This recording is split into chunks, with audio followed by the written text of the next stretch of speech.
The broadcast is now starting. All attendees are in listen-only mode.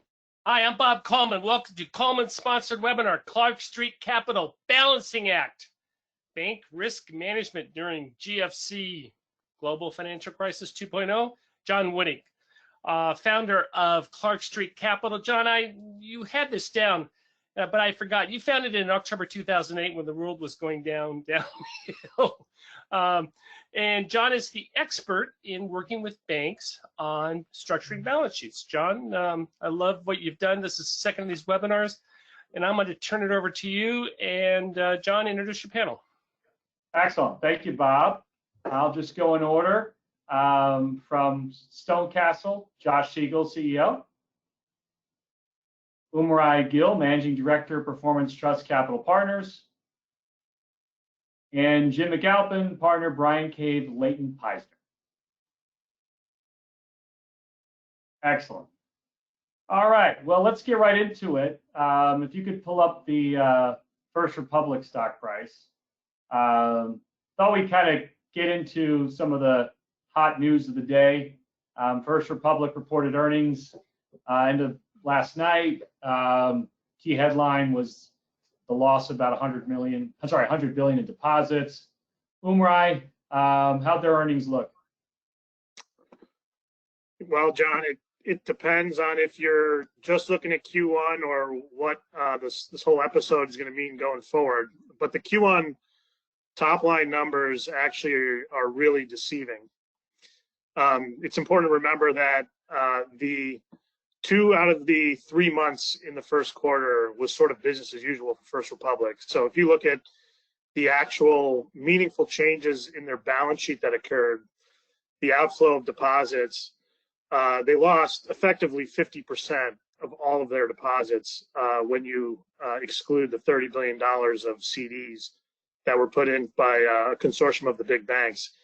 So the negative 38 or 40% year-over-year change in earnings really gives them too much credit for the first 2 months, which were somewhat sanguine.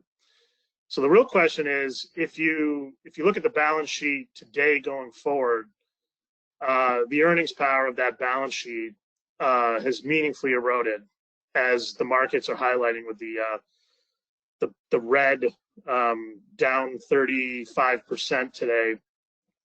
You know, it was a classic case of a huge deposit withdrawal. We don't need to go into all the reasons why that occurred, but it's the relationship of their liquidity position relative to the inflexibility of their asset position, which most people are looking at other comprehensive income. But the reality and what I think the world is waking up to today, it's not just about OCI. It's about the value of AFS assets. It's about the value of HTM assets. And importantly, the value of loan books in the industry.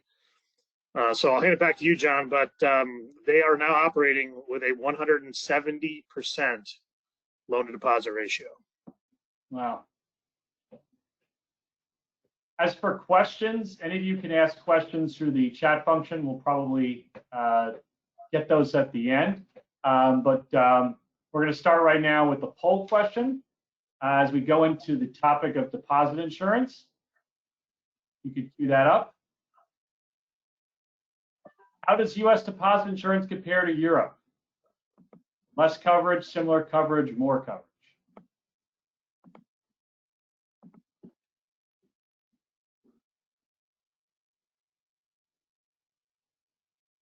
Okay. Well, on that note, the correct answer is less coverage. And please queue up the StoneCastle presentation. And we have Josh Siegel, who's going to give us an overview of deposit insurance in the U.S. and worldwide, and touch on a few key topics. Josh? All righty. Thanks for having me. So let's talk about deposit insurance. There's a lot of misunderstandings about not just ours, but sort of globally. So here in the first slide, and a lot of this I pulled from other locations, so we'll sort of just talk to it. Everything that's gray around the planet has explicit what's called a deposit scheme. Not my term, it's just the term they use, where you have the government provide insurance or protection for deposits. You have some of these hashed ones where there's sort of implicit, it's not explicit like with the FDIC, but they do have some sort, and then the other white countries don't actually have any kind of a program whatsoever. Go to the next slide. Again, we're not going to go through, these can be made available afterwards, but you can get a sense of high income countries when they brought these programs online. Not all of them were as far back as we were. Some are actually reasonably current in the 1990s that they put them in place. You can go to the next slide.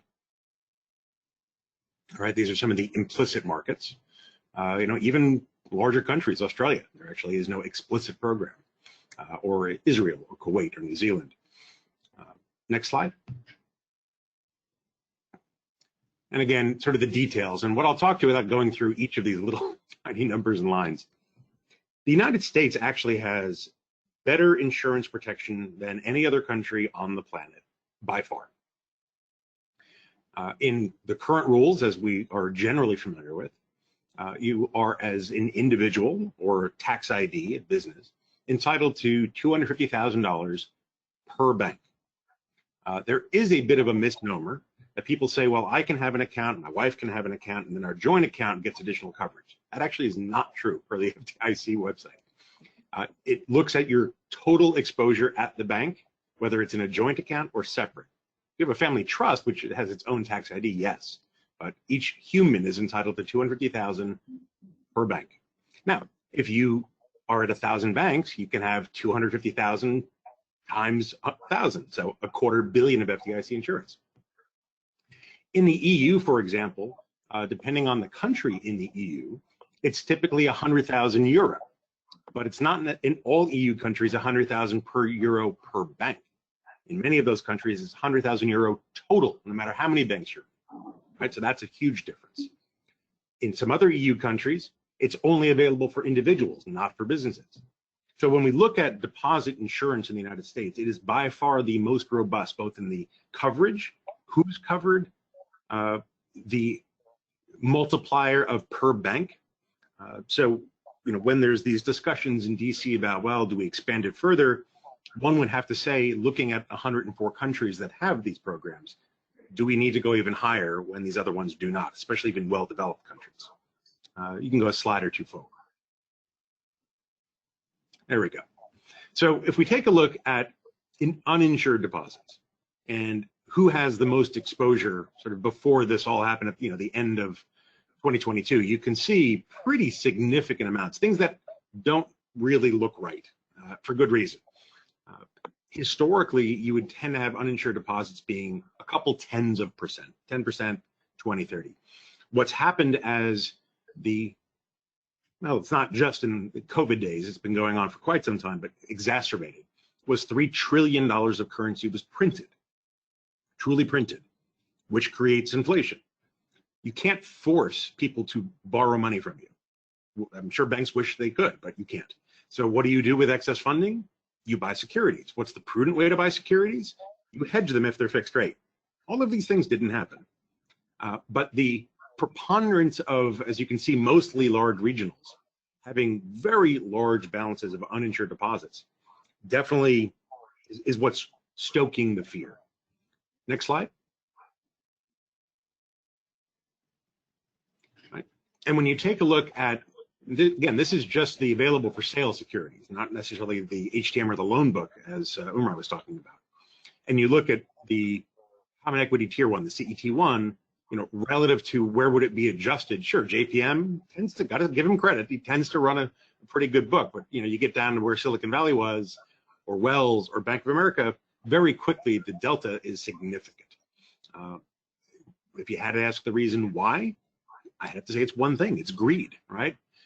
They didn't want to hedge, so they didn't want the cost of the hedge, they didn't want to term out deposits, they wanted it all overnight as cheap as they could, and eventually you pay the piper, and that's what we're looking at.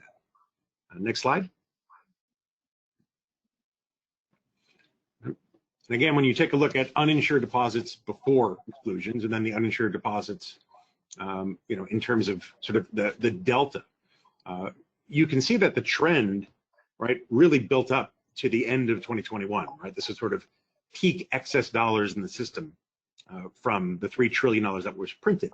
Of the $3 trillion, by the way, one could argue only about 800 billion, only 800 billion, was needed for COVID because 2.2 trillion sat uninvested in banks. So they printed too much. So the trend has been working its way down, which is good, but it's still much higher than pre-crisis and pre-COVID. Next slide. So here you can get a sense of the uninsured deposits in dollars, right? So looking at, let's just start with Silicon Valley, top of the list, right? It was just about 209 billion. When you looked at their uninsured deposits, it's a gargantuan sum. And you look at loans plus held to maturity securities, right? The AOCI difference, and you can sort of work down where they will be, assuming that they had to ride this out in their current securities portfolio. And there's just a lot of stress on these balance sheets. But it's not industry-wide. It's in a comparatively small segment, probably under 5% of the number of banks. So this is not a systematic problem. It's a concentrated problem. Next slide. This is kind of an important thing to look at. People talk about, well, how could we see it coming? It came out of nowhere. Well, not really. This is something that I found this chart on Fred, which is from the St. Louis Fed years ago, and this goes back to 1950. You can see the magnitude of interest rate moves. The gray is periods of recession. When they move quickly, and this is not the first time it's moved to this magnitude, even in modern history. So why didn't this happen in all of these previous periods? Well, the one where it happened the worst was the end of the 70s into the 80s, when you had Volcker bringing short-term rates over 20%. We can see what happened there. In terms of, that plus deregulation was the savings and loan crisis. But we've had sort of many periods of steep hikes over short periods since this didn't occur. Was it that the regulations were softened? No, this was really regulators asleep at the wheel, not holding banks accountable to the current regulations. It was also management teams at certain banks taking too much risk. So this is not a new concept of rates moving meaningfully in a short period of time, nor is this current move the largest, as you can see, in a short period of time. It's just that we have a number of banks that seem to have forgotten risk management, and that brought us to where we are. I don't know if we still have one other slide that I had sent over, which was the uninsured deposits. No, I'll just talk to it. So the recovery rate on uninsured deposits, when you look at, let's say, the savings and loan crisis through about 1994, was about 77% recovery. Now, during the financial crisis 1.0, given that the FDIC elected to insure all deposits, that number now is something more on the order of about 95%. And then given what's been happening in this current situation, that's probably driving up further. So before there was sort of a policy shift in the financial crisis, it was still a pretty high recovery rate for what is a senior unsecured claim at these banks. But generally, even uninsured depositors now, with what's been going on, the recovery rate is substantially high, which I haven't seen that number sort of put out there. I did a FOIA request years ago to get that from the FDIC, so it's available. But it really isn't you lose your money. It's a question of timing, and it's a question of how much you lose if the FDIC chooses to give you any exposure to the loss at all. So that's, I think, sort of a good beginning of FDIC insurance, because there's a lot of discussion, but less facts are being shared. So uninsured depositors rarely lose money, is the takeaway. Yeah. Particularly when you look at all the deposits from banks that don't fail. And it's got to be hundreds of pennies. Well, it's about, I think there were like 33 banks that had uninsured deposits where there were losses, compared to something like 491 failures where there were no losses for uninsured deposits. So it's a very small number of situations where that occurs. Jim, I noticed we had our pre-call that you said some of your clients were surprised by the rapidness of the rate increases. And Josh's slide shows that this does happen from time to time.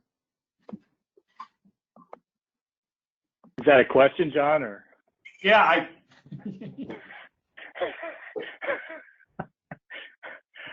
All right, look, not all bank boards spend the time looking at Fred slides the way Josh does. And I think, for many people, particularly in the vast number of banks in this country are community banks. And I can't remember. I'm on 2 bank boards. I've been working with bank boards for 4 decades. Other than in connection with bank failures in the Great Recession, I cannot remember the last time in a board meeting when a board member looked at management and said, what percentage of our deposits are uninsured? It just doesn't come up. But suddenly, over the last 5-6 weeks, ALCO has become the sexy committee on the board committee structure, which is just, they talk about a world turned upside down. So I think that the focus right now at bank boards needs to be on ensuring you are properly exercising your oversight function. And there's the decision-making function and the oversight function on bank boards. I think if most people were honest, most normal people, sitting on the Silicon Valley Bank board last summer, they would say to themselves, I did not see a bank failure coming. I saw, a diminishment of the value of our investment securities. If they were really paying attention, they would have seen significant uninsured deposits, no hedging. But I don't think anybody saw a bank failure coming. The regulators now really seem to be backfilling in terms of, hey, we gave them a heads up, we told them. I doubt it. I haven't read the regulatory report, but I sincerely doubt it. But I think what has currently happened that's fascinating is that your average person on the street, my doctor last week when I was in getting physical, was asking me about deposits and what his medical practice should be doing with deposits. So I think there's kind of a storm here of a level of interest in insured versus uninsured deposits that I've never seen in 40 years among your common bank depositor. And also, I think you're going to have a regulatory focus on that as well. So ALCO really has become the sexy committee. I think if your bank board is not doing so, you should be looking for a much more detailed liquidity update every month with deposit inflow, outflow, percentage of uninsured deposits, how sticky those uninsured deposits appear to be. And then at the same time, you're having to deal with rapid increases in how much you're having to pay for deposits. So that also needs to be part of that update. So that's my advice to bank boards, just really focus in on liquidity update, and for the ALCO committees, really drill down on the detail. Yeah, it does seem from the H8 survey put out by the Fed every Friday, which is 2 weeks old, that the outflows of deposits have slowed down. I think 2 weeks ago they were actually positive. They were slightly down last week. I think we have a slide. Umrai, are we out of the woods yet with the outflow deposits? And we could pull up his single slide. That'd be great. It's a great question, John. I'm not gonna, don't have a crystal ball, but let's talk about the things that are observables.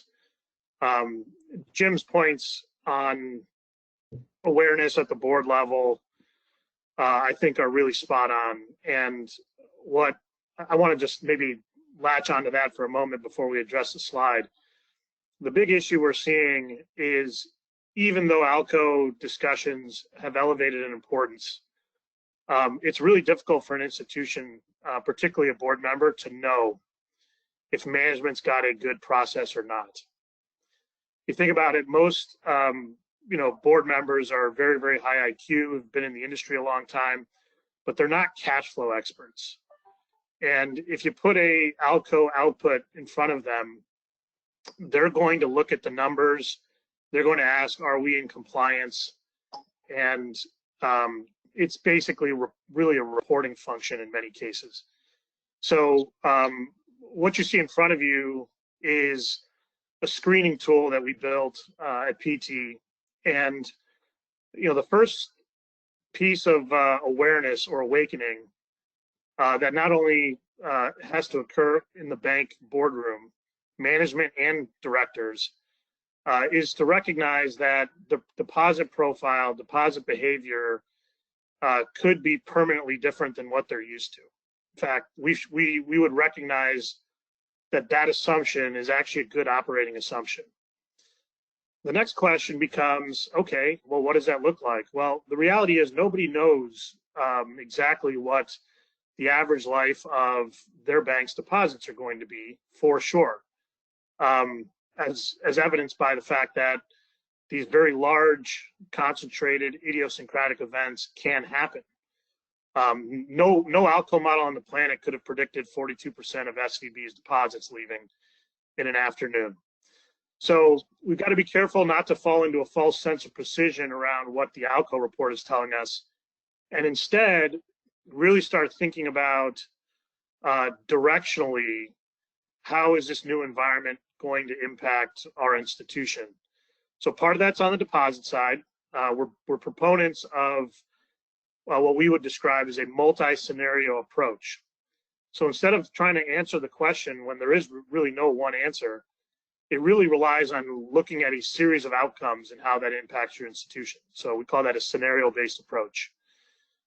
So what are the scenarios that we care about? Well, obviously interest rates, but even if interest rates don't move, if the Fed stays at 5%, deposit costs and liquidity positions are in flux.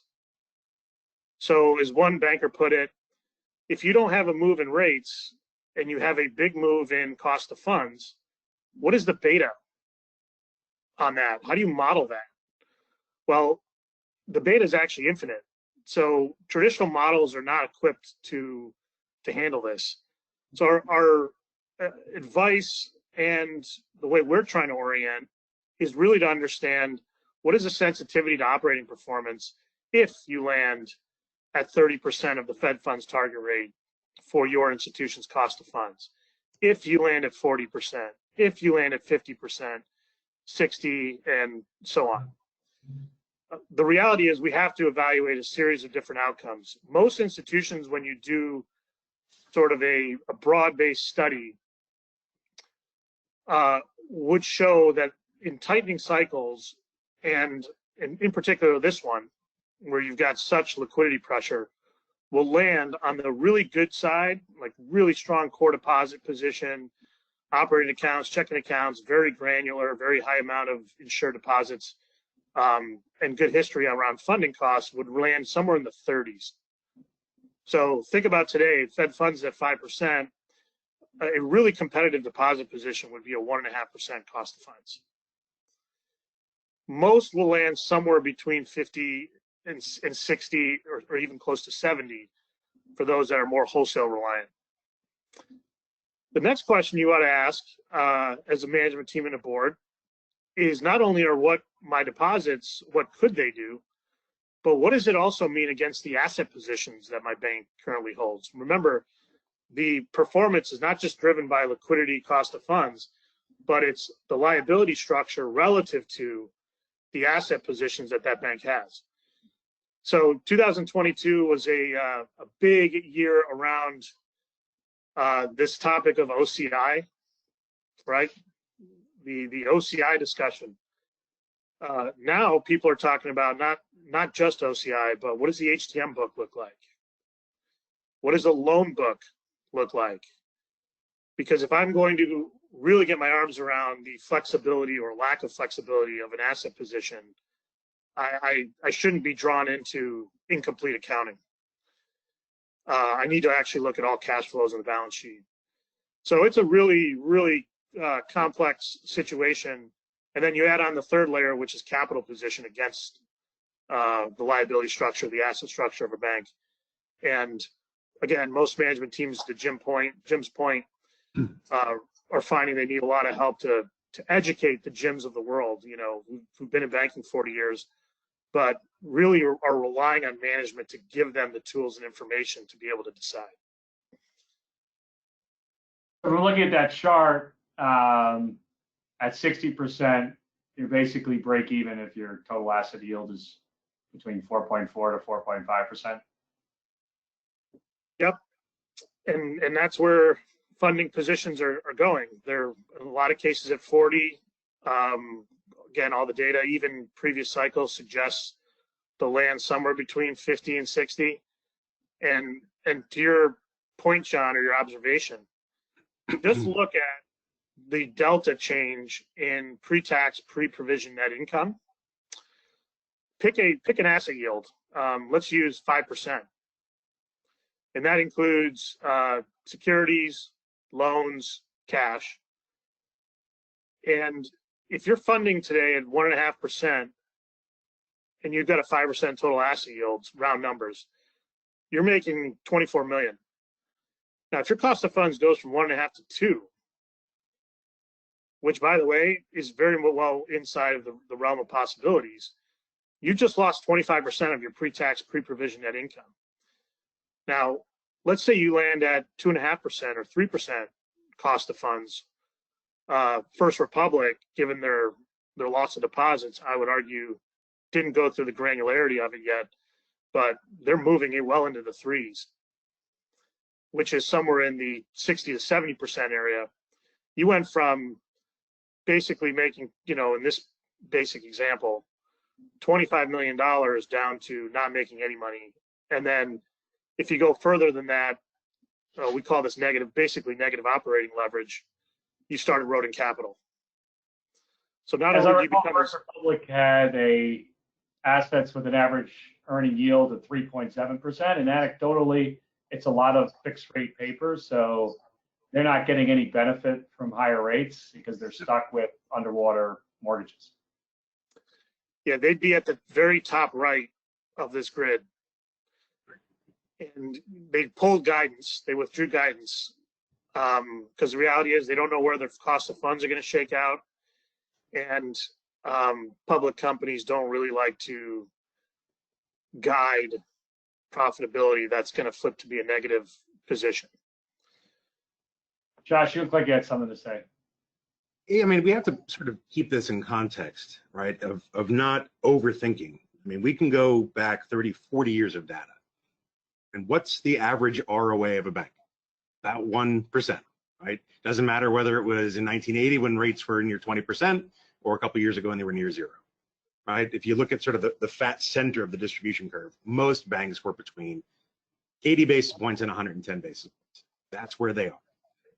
What we're seeing and what this highlights is people who are outside of the model of sort of what a traditional bank should look like and how it should operate. That's where we're seeing this rear its head, because a properly run bank, which is most of the banks in the country, right? And as Jim said, 98% of the banks are less than 10 billion in assets. They're pretty much community banks. They're chugging along just fine, right? They've got a duration on their loan book that is in the X number of shorter years.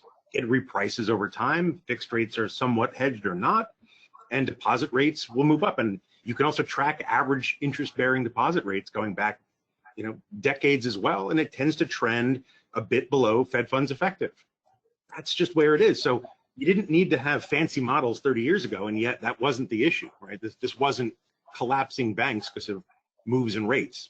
What it really tells me is there's been a change in the model at a select number of banks, and that model just doesn't work. So what should banks be doing with these unrealized losses in their security book? I mean, obviously, we all agree in most cases they will get paid back at par. These typically AA, triple rated bonds. Mm-hmm. How do they get through this? Well, it depends how much you have. If you look at sort of the average bank, they're simply just going to have compressed earnings for a period of time. There's no way around that, right? Or they take the loss and move on if they have excess capital. But that's happened before. It's just the magnitude at a select number of banks that just gobbled up way more deposits than it ever needed. I mean, one would argue, why did they take all these deposits if they didn't have loans? They were greedy. Took the deposits to buy securities because they were paying 8 basis points in the deposits and investing at like 1.5% fixed rate long dated paper. It was greed. Umrai, what are you telling clients? Yeah, so as it relates to the AFS book that's at losses, what we're really telling them is there may be some losses that make sense, and there's others that don't make sense. And building a process to identify what makes sense or not is super important. So we're very process focused. And the other thing I'd say is be careful of setting strategy in one little corner of the balance sheet. Mm-hmm. Because you're going to focus on one position and you're going to struggle with it, and you're not going to really know if I should be doing something with that or not. And the reality is you need to really start at the balance sheet level and then see how individual positions are either serving the balance sheet or taking away performance from the balance sheet and adjust accordingly. And the last thing I'll say is there's a real fancy is the wrong word, but we would call an incomplete metric that's overused. It's become part of our vernacular. It's used in M&A deals. It's used in loss transactions. And that's basically loss earn back. And I would just caution the audience, if this is under your purview, yes, we look at it, but it's very much an incomplete metric. So if you don't know why, learn it.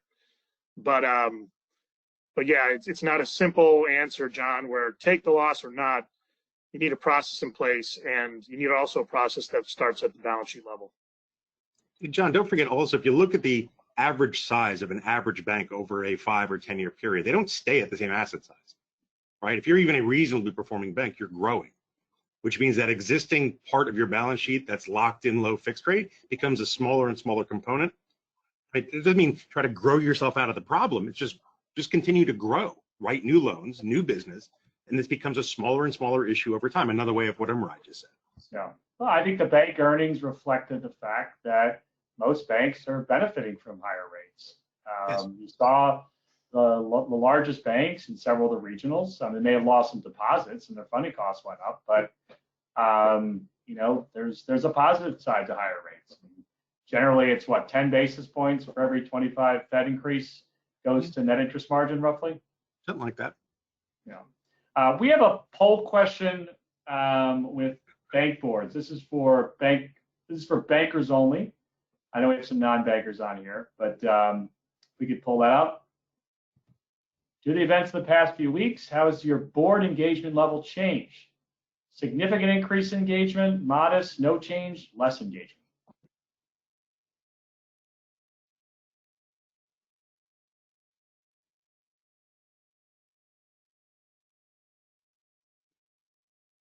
Doesn't sound like anyone's less engaged.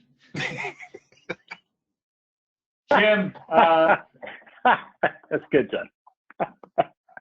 You serve on a couple of bank boards. You've always been any of you guys go to the Acquire to Be Acquired conference in Arizona?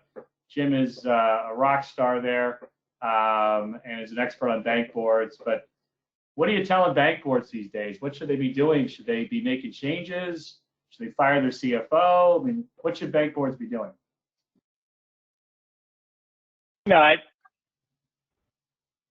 This is one of those periods of time where I was in 2 board retreats last week, one in New Orleans and one in northeastern Tennessee, both of banks in the mid $5, $6, $8 billion range. There was a noticeable increase in questions with regard to liquidity, funding, but aside from that, my advice to bank boards is continue to do what you're doing. You have a wide range of things you need to be focused on. Obviously, liquidity management has become more of a point of focus. Will be more of a point of focus for regulators. So you need to make sure that your institution is up to speed. But I think as has been mentioned by the 2 other panelists, most banks are not in anywhere near the position that Silicon Valley Bank was or Signature Bank was when it came to the type of exposure that brought them down. Most banks right now, though, are facing some earnings challenges. So I think part of what the board needs to be focused right now on is cost of deposits. Where are those deposits coming from? The extent to which management is focusing on building non-interest-bearing core deposits, which obviously is a great thing to do right now. I think it really increases the value of your bank as well. And a continued focus on credit. I think we tend to swing. You tend to swing radically in one direction. We're looking at the liability side of the balance sheet, but don't forget the asset side of the balance sheet, because I think right now, there are signs that there could be softening in certain markets, anything related to commercial real estate, particularly So the boards need to be focused on that. So to me, I'm not a big proponent of just swinging all your focus in one direction in response to the latest and greatest issue. But the concern I have, and I'd be interested in Josh's input on this, the concern I have is that the regulators may get hyper-focused on niche banks, right? So over the last 10 years or so, some of the highest performing banks in the United States have been niche-oriented. And I know of several that are in very good shape and are niche-oriented, but I do have a concern that one of the takeaways the regulators are going to have from all this is that niche equals danger. And to the extent that a bank has a real niche, we need to be hyper-focused on kind of over-regulate them. And that, to me, I think would be a shame. And Josh, I'd be interested in your input on from a regulatory perspective or just from a safety and soundness perspective. Well, there's definitely some confusion from what I've heard amongst regulators of sort of pointing to the wrong problem. It was crypto that did this. No, it wasn't crypto. It was simply the excess availability of fiat cash that had to go somewhere, right? One could argue if it was just more of these $1 billion deposit accounts that SVB had, right? If they simply just withdrew it because they had other uses, it still would have put pressure on the institution. It's just the first principle. And so there has been already in the last 2-3 years increased scrutiny of specialized banks, whether they're doing banking as a service or specific lines of business. FDIC's historic view on that was just to ask those banks to maintain a higher amount of CET1, right, to absorb. And technically, if they did that here with some of the names that we've just spoken about, they probably wouldn't have failed, right? But they were running with traditional capital and yet effectively were running a hedge fund. So regulators, rightly or wrongly, tend to fight the last battle. And so the scrutiny right now is going to be, where do we have exposure, basically interest rate gap risk, where are we unhedged? And they're going to just comb the markets for that and be quite critical. But they always seem to have an issue, and it's not their fault, trying to figure out where the next problem is, right? They're always behind. And so I think there is going to be increased scrutiny.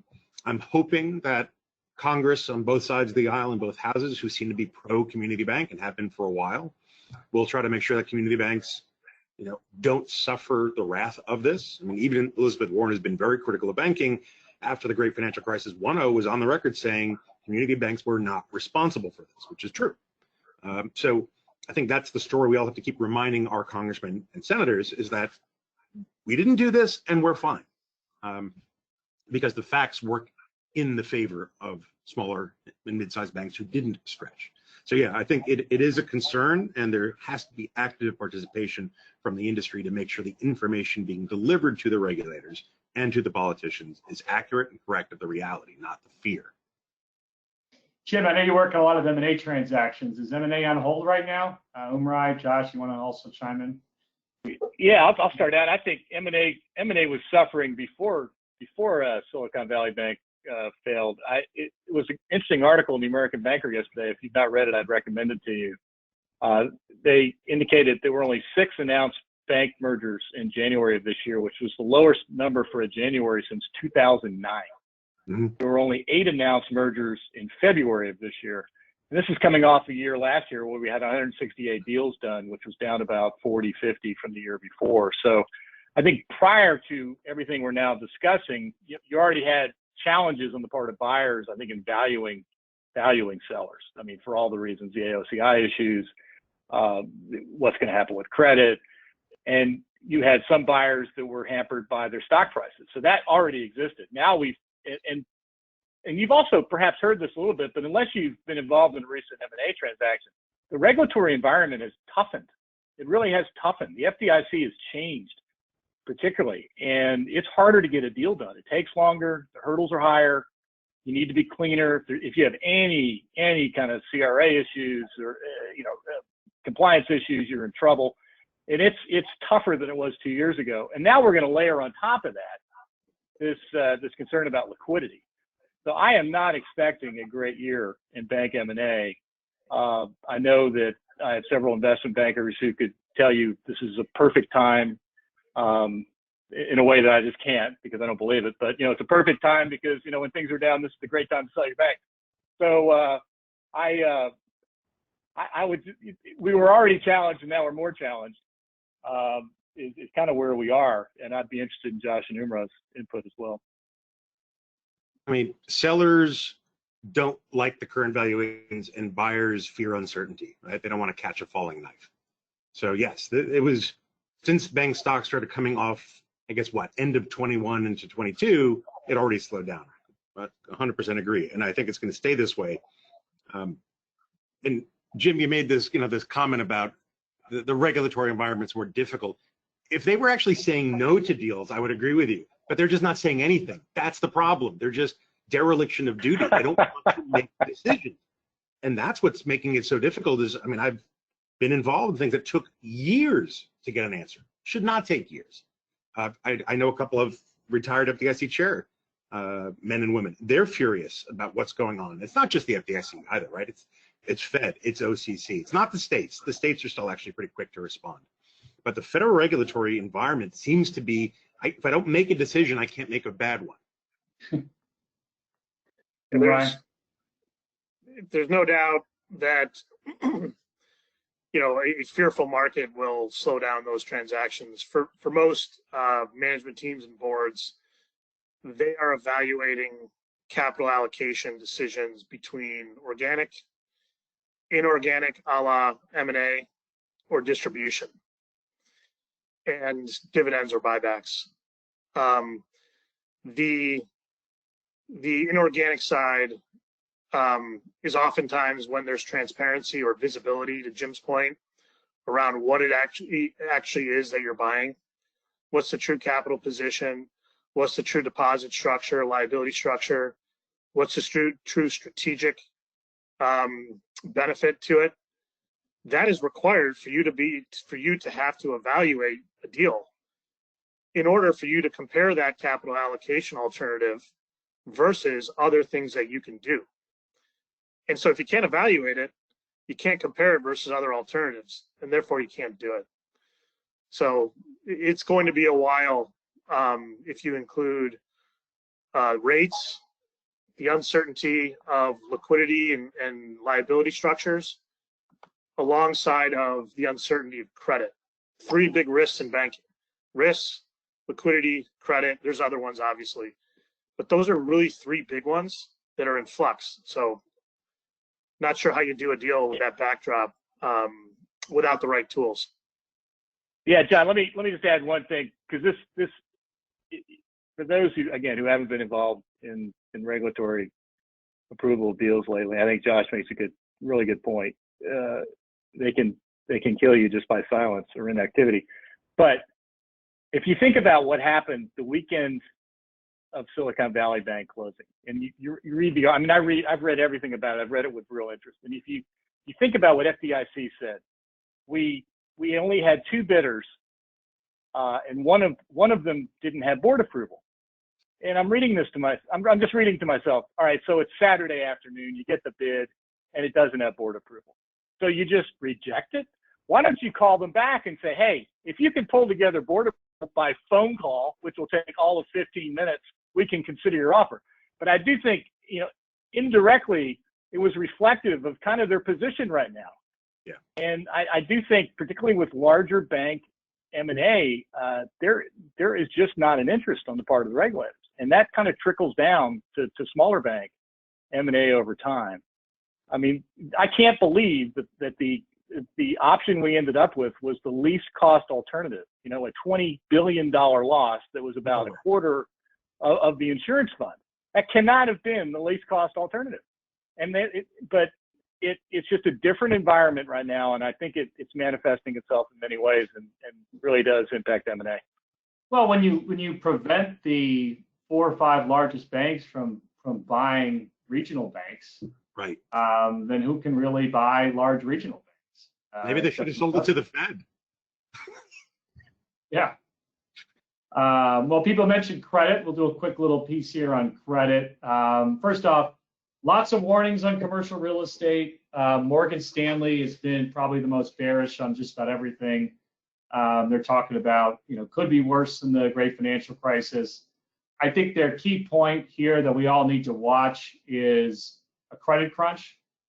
because if you do see the critical, medium, and smaller banks pull back from all commercial lending, then that's certainly going to accelerate issues with credit crunch. I had a conversation yesterday with a lender that's going to have to discontinue their operations because their warehouse line expired and they can't find a warehouse line, so they're just going to liquidate. So there's just one example there. If you go to the next slide, just kind of a great example on what higher rates are doing. This was, now I don't have all the information on this deal, but I have enough of it to do the illustration. This was a Houston multifamily portfolio, was purchased in 2021, and I estimated they paid $305 million, figured it was about a 5% cap rate. The loan amount was public, and they got approximately 75 to 80% leverage. You can see the interest rate was floating. So if we do an annual payment over 30 years on this 3.4% interest rate, it covers. It has a 1.25 coverage, and the NOI is sufficient, generating $3 million in cash flow. The rate on this transaction moved to 8%, and you can see the cash flow was almost $5 million negative. Now we're assuming here NOI stays exactly the same, but no apartment operator is going to materially boost NOI in a year. So this is a great example. You just cannot make an apartment deal competitively acquired at a high level of leverage work at an 8% rate. Go to the next slide. You know, I touched on this last time. Asset quality of banks is very strong. This is from the quarterly bank profile, but banks are sitting on 39 basis points of NPAs. I guess the negative part of this is if banks go to normal levels of NPAs. I know, Josh, you and I have talked about this, which is probably more 1.25 to 2. That's a pretty dramatic increase in headaches. And so, you know, just going back to normal, and who knows, you might have a recession, you're going to see a big uptick in NPAs. Last slide. I stole this one from Josh. You know, optimistic point here, and I think this is probably similar with commercial real estate as well. But the housing market has much less leverage during the global financial crisis. You can see the average loan to value was in the 50s, and now we're down to basically in the low 30s. So I'm sure there's going to be some stress in credit, but you know, I don't think the lending this time around was as aggressive as was in the global financial crisis. John, I remember during the financial crisis, I used version of this slide, and I was doing the presentation at the Fed, and there was sort of someone up on the stage before me who was saying, well, how would we have seen this bubble? And I literally had this and drew a circle underneath that peak. I'm like, because you can see it. Like, unless you thought that permanently, you know, people would pay more for a house relative to their family income, that was the bubble right there. And they went, oh, yeah, I guess so. There's been a big transfer of wealth. It's good that there aren't delinquencies in 1 to 4 family residential portfolios, but there are major economic losses. If you think about the preponderance of those mortgages where they went on the books, 3%, 3.25%, 3.5%. So that's good for the consumer, right? They have big gains in their they don't mark them. They don't think of it that way. But if you've got a 3% mortgage, right, for a long period of time, that is a big gain for you. So yeah, prepayment speeds have grinded to a halt. So we get lots of calls from banks that want us to find a credit union or somebody that'll buy 3 or 4% mortgages at par, and we're still looking really hard, but we haven't found them yet. But you know, you're not going to see those borrowers refinance those loans because the rates are too advantageous. And even if they sell the home, a lot of people are simply going to keep the asset, rent it out, and enjoy a nice cash flow. We have another poll question regarding the Bank Term Funding Program. We did ask this last time, but it was relatively new, bankers only. How does your institution view the Bank Term Funding Program created recently by the Fed? We have used it, we intend to use it, we're undecided, we do not plan on using it.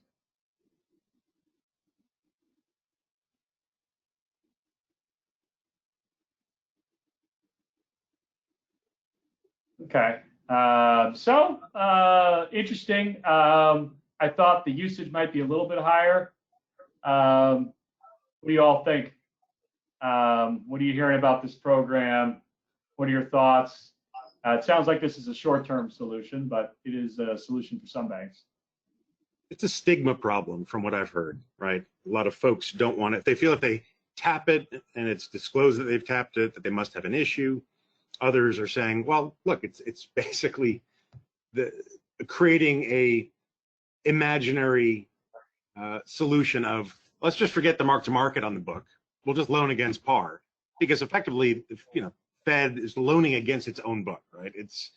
These all converge to par. It's just a question of when, right? This is government agency securities predominantly, right? And treasury. So it's just a question of timing. It's not a question so much of credit. And so who can absorb that over a period of time? Well, the Fed could. So I don't know if I agree it has a stigma. I mean, when the government puts a program out, offering capital at 0%, you're a fool if you don't take it. It's not a stigma. You should always take advantage of a lopsided trade. So I think it's one of many solutions. I mean, there were solutions that were brought about by the FHFA back in the early 80s, deferring a very similar issue, underwater securities, for 10 years, basically letting the banks amortize that loss over a period of time. So I think it's a decent program. It's just, I don't know if it's the best solution, but it's a good solution for saying, I need liquidity. I have the collateral. Collateral is temporarily underwater, right? And ultimately, even if rates went to 10%, it will ultimately pay off. It's just the time, right? It's probably 13 to 15 years. Jim, what are you telling your clients about it, or what are you hearing? John, I think when this first came out, I believe there was more concern about a runoff in deposits than has actually materialized. And I remember the weekend that SVB failed, I was talking to a lot of bankers, mostly in the community bank space. And then as it turned out, they were more concerned about what was happening than many of their customers. And, I've just seen deposits have stuck, and individuals with $4 or $5 million in a community bank where they trust the CEO are leaving it in there. The deposits that are moving are mostly corporate deposits where some mandate has come down from on high to the subsidiary that's using the community bank. Hey, you can't keep 20 million in there. You can keep 2 million in there. You got to move the 18. And I've seen it's a great opportunity for companies like Intrafy over the last 3 to 4 weeks. I'm sure their business has really picked up.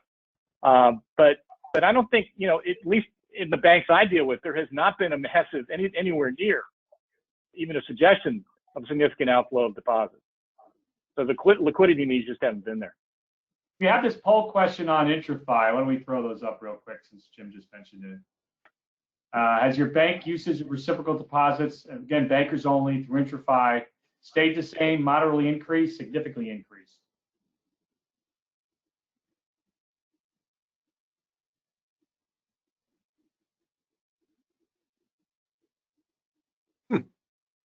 Yeah, I mean, your intuition's right, Jim. People seem to be using more of this program.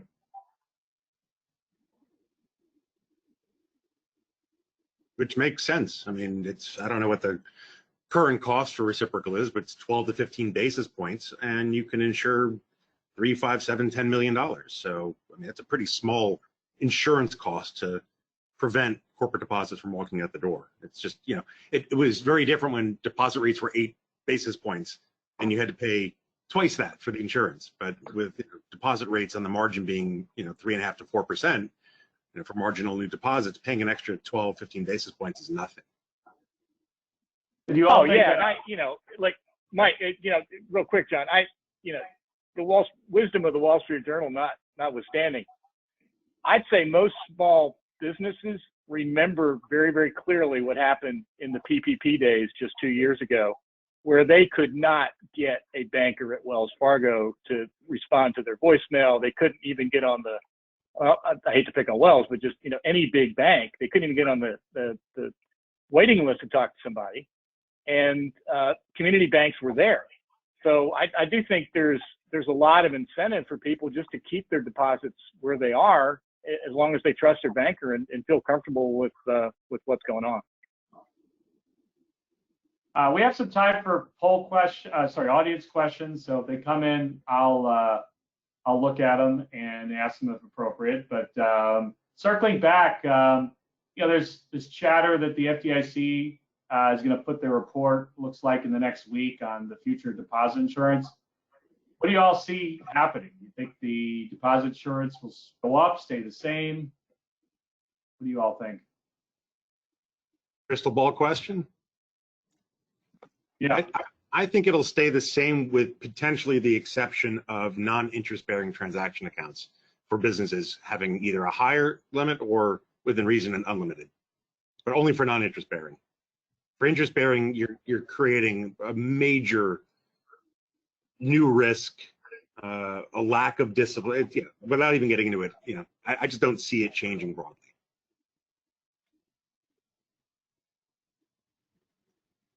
Josh has more insight than I am, so I'm going with his answer. Yeah, no comment. I'll let you know. With the benefit of hindsight. Do you all think the Fed's gonna? Here's one. Okay, prior rate, historic interest rate run-ups. How many were preceded by an exceptionally long period of CRP divide economic experiment? Then pow jack the rates as fast as possible. Why does the Fed get a free pass?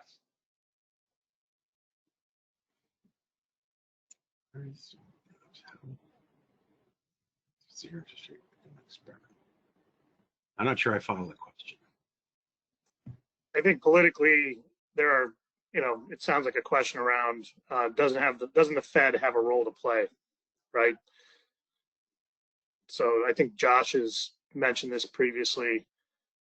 A lot of the misallocation of the capital that occurred, whether it's crypto, whether it's long bonds, whether it's bad credit loans, was the systemic forces that promoted it. It's hard to argue differently because, we all know as serving the banking industry, the amount of liquidity that actually the first round of it was back in 2008, 2009. Yep. And then you combine that with zero interest rates for better part of 10 years.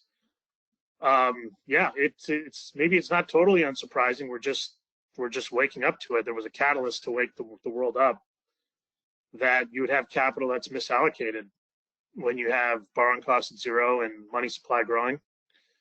And then COVID was doubling of the Fed's balance sheet.